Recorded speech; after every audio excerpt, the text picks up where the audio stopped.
My dear students, आज हम discuss करेंगे करंट अफेयर के 2 topic. Topic number 1 Tata Airbus project, topic number 2 Morbi bridge. तो सबसे पहले देखते हैं हम मोरबी ब्रिज के बारे में। जस्ट इंसिडेंट हुआ है जिसमें सैकड़ों लोगों की डेथ हो गई, नियर अबाउट 140 के ऊपर लोगों की डेथ हो गई। अलग अलग न्यूज़ चैनल्स में, पेपर में इंफॉर्मेशन है, कहीं पर 138, कहीं पर 141। अब हम इस स्पर्धा परीक्षा की तैयारी कर रहे हैं, कॉम्पिटिटिव एग्ज़ाम की तैयारी कर रहे हैं, तो इसमें हमें कितने लोगों की डेथ हुई ये नहीं पूछा जाता है। हमें प्रश्न आ सकता है कि जो हादसा हुआ है वो किस ज़िले में, कौन से राज्य, कौन से स्टेट में ब्रिज से रिलेटेड है, तो नदी का नाम आएगा ही। तो सबसे पहले हम उन लोगों के लिए शांति की प्रार्थना करते हैं जो इन्होंने अपने बच्चे, महिलाएं और पुरुष को खो चुका है। तो माय डियर स्टूडेंट, आज हम मोरबी ब्रिज के इतिहास में जाते हैं। इतिहास क्या कहता है? मोरबी ये एक जिला है गुजरात का,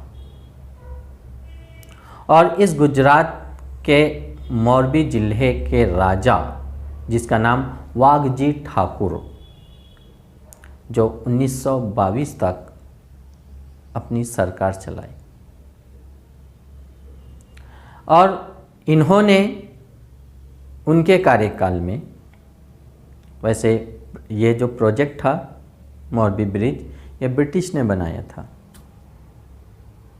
1879 को ये पुल बनकर तैयार हुआ, और 1880 को इसका उद्घाटन हुआ मोरबी जिला में।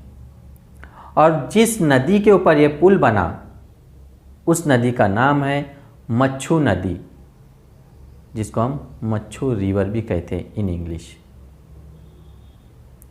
और ये पुल झूलता हुआ पुल भी कहा जाता है, केबल ब्रिज भी कहा जाता है इसको, और सस्पेंशन ब्रिज भी बोला जाता है। इसकी लंबाई 230 मीटर है, और ये एक ब्रिटिश इंजीनियरिंग का जीता जागता नमूना था। 2022 में 6 महीने पूर्व इसको बंद कर दिया गया था, और एक ओरेवा ग्रुप कंपनी है जो एलईडी बल्ब, बहुत सारी इलेक्ट्रिसिटी, वॉल जो घड़ी होती है, इसके ऐसे प्रोजेक्ट को ये लेती है। इसी कंपनी ने इसकी मरम्मत का काम लिया। जो मोरबी नगर पालिका, उसका इसके साथ एक कॉन्ट्रैक्ट हुआ है। 2022 से 2037 तक, यानी 15 वर्षों का कॉन्ट्रैक्ट, 2 करोड़ रुपए लागत लगाई गई इसकी मरम्मत के लिए।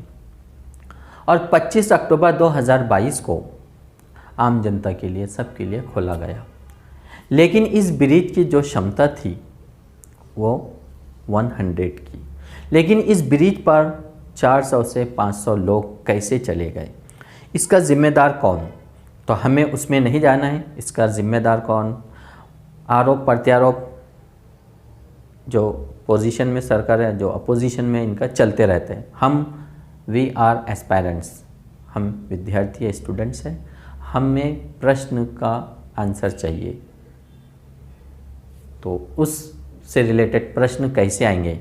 नदी का नाम, किसके कार्यकाल में ब्रिज बना है, और जस्ट सरकार किसकी थी, और मुख्यमंत्री कौन था?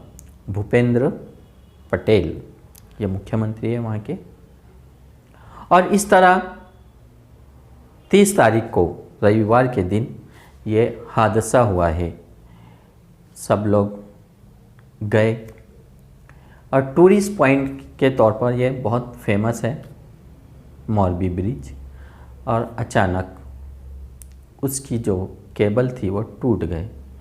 देखते ही देखते सैकड़ों लोग पानी में डूब के मर गए। तो माय डियर स्टूडेंट्स, ये था आज का मोरबी ब्रिज कोलैप्स कैसे हुआ, कौन सी कंपनी को प्रोजेक्ट, कौन सी नदी के ऊपर और कौन सा जिला। तो इस तरह एक डैम भी है मच्छू डैम करके, ये भी याद रखना। तो आज का ये हमारा topic finish. Topic number 2, Tata Airbus project.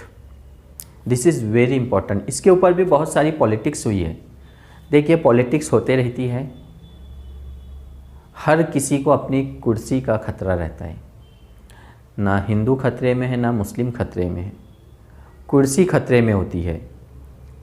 तो ये प्रोजेक्ट महाराष्ट्र में मिलने वाला था, लेकिन सडन ये प्रोजेक्ट गुजरात चला गया और ये प्रोजेक्ट 22,000 करोड़ का प्रोजेक्ट था, जिसमें हज़ारों लोगों को रोज़गार मिलने वाला था। तो एक गोल्डन अपॉर्चुनिटी महाराष्ट्र के लिए आई थी, लेकिन गुजरात चली गई। गुजरात के वडोदरा शहर में इसका उद्घाटन, इसकी नींव रखी गई 30 अक्टूबर 2022 को। हमारे प्राइम मिनिस्टर नरेंद्र मोदी जी ने make in India for globe का नाम दिया है इसको।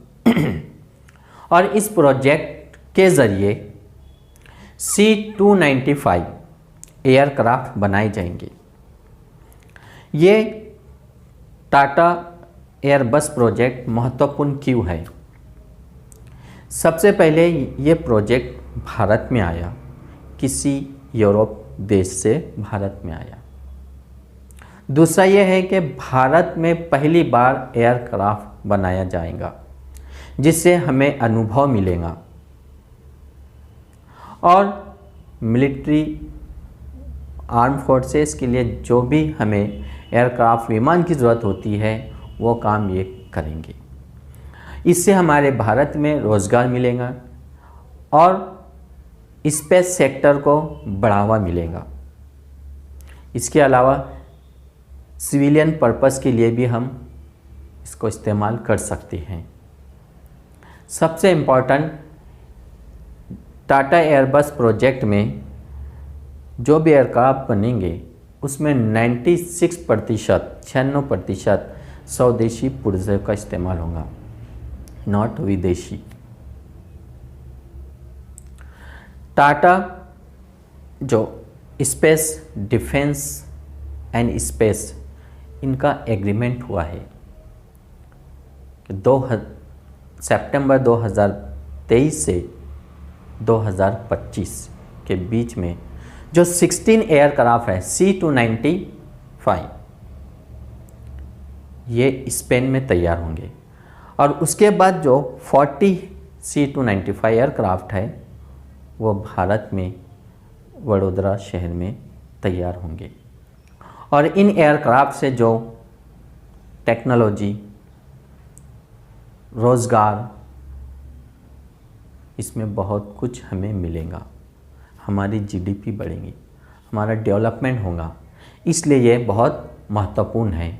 तो माय डियर स्टूडेंट्स, हमें याद रखना है, ऐसे बहुत सारे प्रोजेक्ट हैं। नेक्स्ट टॉपिक हमारा ये है कि ऐसे कुछ महाराष्ट्र के प्रोजेक्ट है जो दूसरे राज्यों में चले गए हैं। जैसा एक सैफरॉन है, ये हैदराबाद चला गया है।